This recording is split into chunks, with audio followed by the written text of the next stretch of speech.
আজকে আমরা দেখব কিভাবে ডেস্কটপ অথবা ল্যাপটপে জুমইট অ্যাপ্লিকেশনটা ব্যবহার করে জুমইট সফটওয়্যারটা ব্যবহার করে কিভাবে সুন্দরভাবে প্রেজেন্টেশন দেওয়া যায় তার শর্টকাট আমরা আজকে দেখব। তো প্রথমে আমি গুগল ক্রোম ওপেন করলাম। গুগল ক্রোম অথবা যে কোনো ব্রাউজার আপনারা ব্যবহার করতে পারেন। আমি এখানে লিখব জুমইট।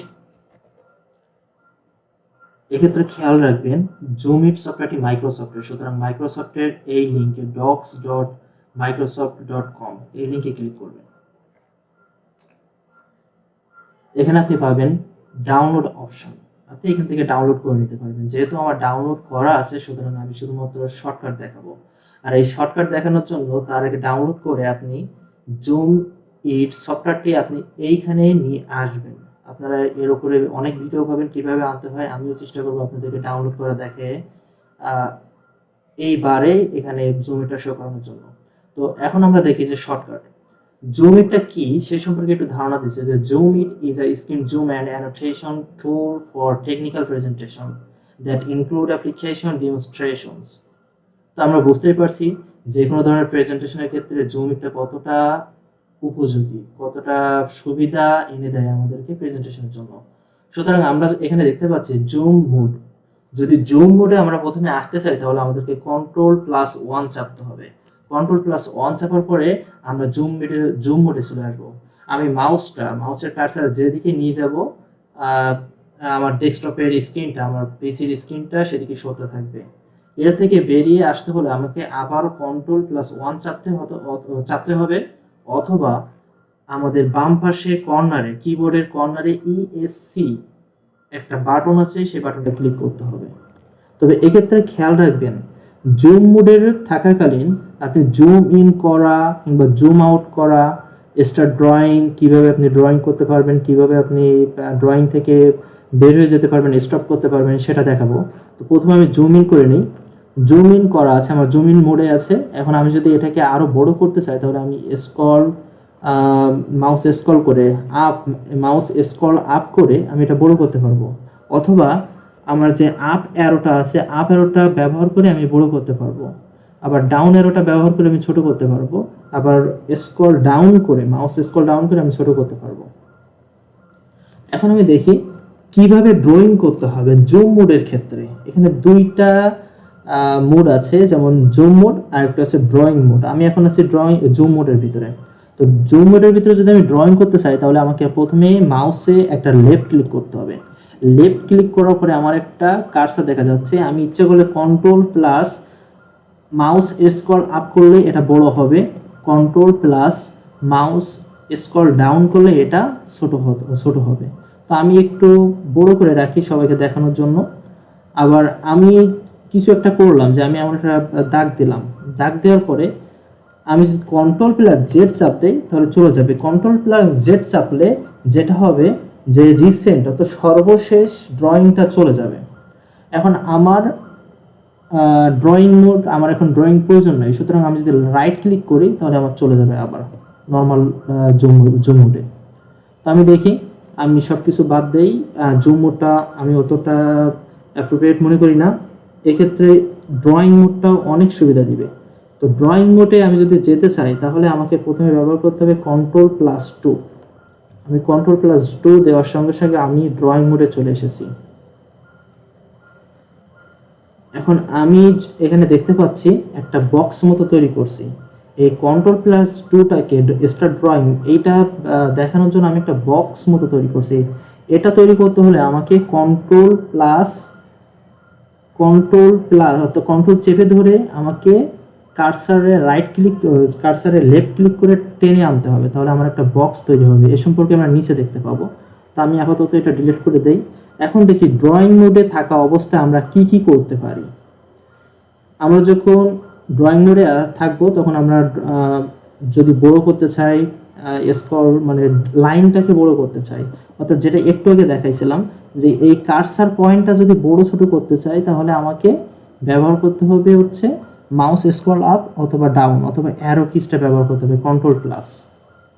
কিন্তু জুম ইনের ক্ষেত্রে জুম মোডের ক্ষেত্রে কিন্তু আমার এটা প্রয়োজন ছিল না, শুধুমাত্র মাউস স্ক্রল অথবা আপ অ্যারো দিলে বড় হইতো, জুম হতো এই কার্সারটা। কিন্তু এই ক্ষেত্রে ড্রয়িং মোডের ক্ষেত্রে কন্ট্রোল চেপে ধরা লাগবে।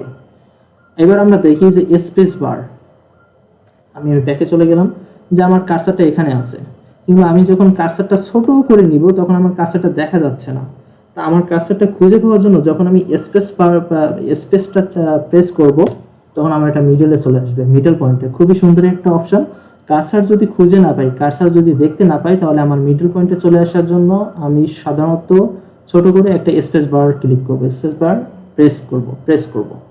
কারণ আমার এই অবস্থায় যদি হোয়াইট বোর্ডের প্রয়োজন হয় তাহলে আমি শুধুমাত্র ডাব্লু ব্যবহার করে, ডাব্লু প্রেস করে আমি একটা হোয়াইট বোর্ড পেতে পারি। আমি এখানে লিখতে পারি, আমি একটু ছোট করে নিলাম, সরি লেখাটা এত সুন্দর হচ্ছে না। এখন আমার এই অবস্থায় যদি ব্ল্যাক বোর্ডের প্রয়োজন হয়, ব্ল্যাক বোর্ডের প্রয়োজন হতে হলে আমাকে কে প্রেস করতে হবে। কে প্রেস করলে আপনারা দেখতে পাচ্ছেন যে এখানে ব্ল্যাক বোর্ড তৈরি হয়েছে। এখন আমি আবার নর্মাল মোডে চলে যাই, নর্মাল মোডে আমি কন্ট্রোল জেড প্রেস করে আমি সর্বশেষ যে কাজটা করছি সেটা আমি ডিলিট করে দিয়েছি। ডিলিট বলতে সেখান থেকে আমি সরে এসেছি। তো এখন আমার যদি কোনো কিছু লেখার প্রয়োজন হয়, আচ্ছা আমি একটা white board black board open করে আমি কিছু একটা লিখি, যে টাইপ ইন টেক্সট। প্রথমে আমি একটা ব্ল্যাক বোর্ড ওপেন করলাম, এখন আমি টি প্রেস করলে আমার একটা অপশন চলে আসছে, আমি যেখানে ক্লিক করব সেখান থেকে আমার লেখা শুরু হবে। এখন আমি যদি লিখি দিস ইজ টাইপিং মোড,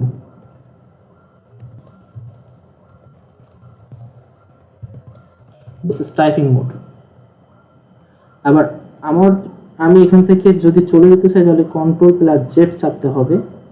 আমাকে আবার এটা কেটে দিতে হবে, কন্ট্রোল প্লাস জেড চাপলে হচ্ছে না, তো আমি ইএসসিটা ব্যবহার করব। হ্যাঁ, এখন কন্ট্রোল প্লাস জেড চাপলে হওয়ার কথা, আশা করি চলে গেছে আমার। এখন দেখি, ওটা কিন্তু আমি ইএসসি ব্যবহার করছি, ইএসসি ব্যবহার করে আমি ব্যাকে চলে আসছি। এখন যে অপশনটা আছে ইনক্রিজ অথবা ডিক্রিজ ফন্ট সাইজ, আমি যখন টাইপিং মোডে থাকবো, টাইপিং মোডে থাকাকালীন আমার এখানে যদি আমি ইনক্রিজ করতে চাই ফন্ট সাইজটা, তাহলে আমি কন্ট্রোল চেপে ধরে মাউস স্ক্রল করবো, তাহলে বড় হচ্ছে। আমি এখানে যদি লিখি ইনক্রিজ, আবার যদি আমি কন্ট্রোল চেপে ধরে যদি মাউসটা ছোট করি তাহলে দেখেন যে হচ্ছে আস্তে আস্তে এটা ছোট হচ্ছে। আমি এখানে লিখলাম ডিক্রিজ।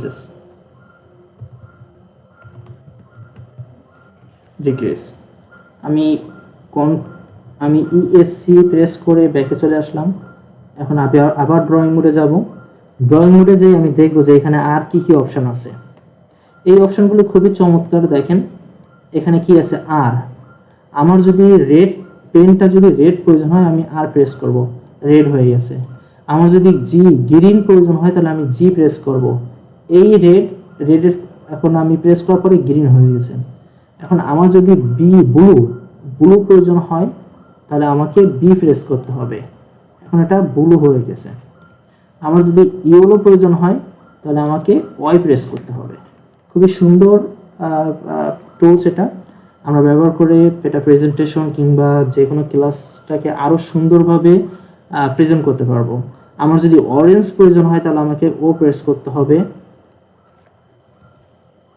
আমার পিঙ্ক প্রয়োজন হলে, পিঙ্ক কালার পেনটা যদি পিঙ্ক কালার প্রয়োজন হয় তাহলে আমাকে পি প্রেস করতে হবে। তা আমি সাধারণত রেড কালারটা রাখি, রেড কালারটা রাখলে আমার দেখাতে হয়তো সুবিধা হতে পারে। খুবই সুন্দর। আমি ইএসসি চেপে সব কিছু থেকে বের হয়ে যেতে পারি, কিন্তু এখানে একটা কথা আছে, আমার ড্রয়িং মোড থাকবে। ড্রয়িং মোড থাকা অবস্থায় যদি আমি প্রেস করি তাহলে আমার সব কিছু ড্রয়িং একবারে চলে যাবে, আর যদি কন্ট্রোল জেড প্রেস করি তাহলে একটা একটা করে যাবে, রিসেন্টটা যাবে। আর শুধু প্রেস করলে একবারে চলে যাবে। এক্ষেত্রে আমাকে বের হওয়ার প্রয়োজন নাই, ড্রয়িং মোড থেকে বের হওয়ার প্রয়োজন নাই। তো এক্ষেত্রে আমাকে বের হতে হবে এজন্য, কারণ আমার নিচের দিকে স্ক্রল করে যেতে হবে। এখন আমরা দেখতে পাচ্ছি ড্র স্ট্রেট লাইন। একটু আগে যেটা করছিলাম যে আমি হোল্ড কন্ট্রোল, ড্র এ রেক্ট্যাঙ্গেল, একটা রেক্ট্যাঙ্গেল তৈরি করার জন্য আমি কন্ট্রোল প্লাস লেফট ক্লিক করছিলাম মাউসের। আমি যদি ড্রয়িং মোডে যে একটা স্ট্রেট লাইন টানতে চাই তাহলে আমাকে শিফট ধরে একটা স্ট্রেট লাইন নিতে হবে। আমার সামান্য বাঁকা হলে কোনো প্রবলেম নেই, জুমিট এটাকে তার নিজের মতো করে স্ট্রেট করে নেবে, জুমিট এটাকে তার নিজের মতো করে স্ট্রেট করে নেবে। কত সুন্দর একটা টুলস। এখন আমার যদি রেক্টেঙ্গেল প্রয়োজন হয় তাহলে আমি কন্ট্রোল চেপে ধরে একটা রেক্টেঙ্গেল টানতে পারবো। যদি আমার একটা বৃত্ত কিংবা উপবৃত্ত ড্র অ্যান্ড এলিপস প্রয়োজন হয় তাহলে আমি ট্যাবটা চেপে ধরে দেন আমি যদি টান দিই তাহলে আমার একটা বৃত্ত তৈরি হবে। কত সুন্দর টুলস। আমি এই বৃত্ত দিয়ে সুন্দর করে দেখাতে পারবো যে আমি বৃত্ত দিয়ে আমি যে সুন্দর করে দেখাতে পারছি যে এটা আমার ড্র অ্যান্ড এলিপস, এটা আমার ড্র অ্যান্ড রেক্টেঙ্গেল, আর এটা একটা স্ট্রেট লাইন, এটা একটা স্ট্রেট লাইন। এখন যদি প্রয়োজন হয় অ্যারো দিয়ে আমাকে কোনো একটা কিছু ইন্ডিকেট করতে হবে তাহলে আমাকে হোল্ড কি করতে হবে, কন্ট্রোল প্লাস শিফটটাকে হোল্ড করতে হবে, কন্ট্রোল প্লাস শিফট চেপে ধরে দেন আমি দেখাবো যে এই অপশানটা আমার অ্যারো দিয়ে প্রকাশ করব যে এইখানে এই জিনিসটা আমি ট্যাব দিয়ে একটা এলিপস তৈরি করি যে এই জিনিসটা হচ্ছে আমার অ্যারো তৈরি করতে ব্যবহার করা হবে। এখন সবকিছু যদি সব ধরনের ড্রয়িং যদি আমি একবারে মুছে দিতে চাই তাহলে আমাকে এখানে ব্যবহার করতে হবে ই। আর যদি আমি শুধুমাত্র একটা করে অর্থাৎ ইরেজ লাস্ট ড্রয়িংটা যদি ব্যবহার করতে চাই তাহলে আমাকে ব্যবহার করতে হবে কন্ট্রোল প্লাস জেড। এটা খুবই সুন্দর একটা অপশন। আমি ই প্রেস করলাম। এখন দেখেন কপি স্ক্রিনশট টু ক্লিপবোর্ড, খুবই সুন্দর একটা অপশন। এই অপশনটা দেখানোর জন্য আমি আরেকটা ট্যাব ওপেন করতে চাই, তো আমি ড্রয়িং মোড থেকে আপাতত বের হয়ে যাই, বের হয়ে নতুন করে পরে ড্রয়িং মোডে আসব। ধরে নিলাম আমার এই ফিগারটা খুব সুন্দর লাগছে। এখন আমি ড্রয়িং মোডে যাব, ড্রয়িং মোডে যে কন্ট্রোল প্লাস সি প্রেস করলাম তাহলে আমার এটা স্ক্রিনশট হয়ে গেছে, এটা স্ক্রিনশট হয়ে গেছে ক্লিপবোর্ড আকারে। আমার কোথাও সেভ করার প্রয়োজন পড়তেছে না, আমার একটা ক্লিপবোর্ড আকারে এটা স্ক্রিনশট হয়ে গেছে। এখন আমি যদি চাই তাহলে আবার বের হয়ে এসে গুগল থেকে বের হয়ে এসে আমি একটা ওয়ার্ড বুক ওপেন করলাম। এখন কন্ট্রোল ভি প্রেস করলে দেখেন যেটা আমি স্ক্রিনশট দিয়েছিলাম সেটা এখানে চলে এসেছে, আমাকে নতুন করে কোথাও সেভ করার প্রয়োজন হচ্ছে না। শুধুমাত্র কন্ট্রোল প্লাস সি ব্যবহার করার ফলে আমার এই জিনিসটা হয়ে যাচ্ছে। আমি আমার আগের জায়গায় চলে যাই। এখন দেখেন কন্ট্রোল প্লাস এস যদি আমি ব্যবহার করি তাহলে ওই স্ক্রিনশটটা আমার একটা পিএনজি এখানে সেভ হবে। আমি ড্রয়িং মোডে গেলাম, ড্রয়িং মোডে যেয়ে কন্ট্রোল প্লাস এস দিলাম, দেওয়ার পর আমি কোথায় সেভ করব সেটা একটু দেখাতে হবে যে আমি এখানে সেভ করব জুমিট হিসাবে, যে আমার স্যাম্পল পিএনজি এখানে সেভ হবে। আমি একটু দেখার চেষ্টা করি যে পিএনজি এখানে সেভ হয়েছে কিনা। হ্যাঁ, এটা পিএনজি এখানে সেভ হয়ে গেছে। খুবই সুন্দর অপশন। এখন আরও অপশন আছে যে আমি যে কোনো অবস্থায় যদি কন্ট্রোল প্লাস থ্রি যদি আমি প্রেস করি তাহলে আমাকে দেখাবে শো কাট ডাউন টাইম। আমি কতবার কাট ডাউন করছি সেটা আমার কন্ট্রোল প্লাস থ্রি দিলে আমাকে দেখাবে আমি এতবার করছি। আর এই অবস্থায় আমি একটু ব্যাকে যাই, এই অবস্থায় যদি আমি control plus mouse scroll up down করি তাহলে আমাকে কি দিবে, ইনক্রিজ অথবা ডিক্রিজ করবে আমার এই লেখাটা। আমি কন্ট্রোল প্লাস থ্রি দিয়ে আবার কাট ডাউনে গেলাম, এবং কন্ট্রোল চেপে ধরে এটা আপ ডাউন করছে, আপ ডাউন করলে বাড়তেছে, আপ করলে বাড়তেছে, মাউস স্ক্রল আপ করলে বাড়তেছে আর ডাউন করলে কমতেছে। আমি আবার আগের পূর্ব অবস্থায় ফিরে যাই। মিনিমাইজ টাইমার উইদাউট পজিং আইটি, দেখেন ALT প্লাস ট্যাব এই দুটা যদি প্রেস করি তাহলে আমার যতগুলো মিনিমাইজ আছে মিনিমাইজগুলো আমার সবগুলো এক এক করে ওপেন হবে। আমি ইচ্ছা করলে যেটা প্রয়োজন সেটা আমি এখান থেকে দেখাতে পারবো। তা আমার প্রয়োজন নাই, আমি আবার জুমিটের অপশনে ফিরে যাই। Show timer when minimize, left click on the ZoomIt icon. এটা আপনার জুমিট যে আইকনটা আছে, আমি একটু জুম মোডে যে বড় করে দেখাই, এই যে জুম মোডে যে আমি একটু বড় করে দেখানোর চেষ্টা করব। এটা আমার আপাতত কোনো প্রয়োজন নাই এটার ব্যবহার, এই জন্য আমি এটা দেখাবো না। কিন্তু এখানে খুবই চমৎকার একটা অপশন আছে, এই অপশনটা আমি সব ক্ষেত্রে ব্যবহার করতে পারবো।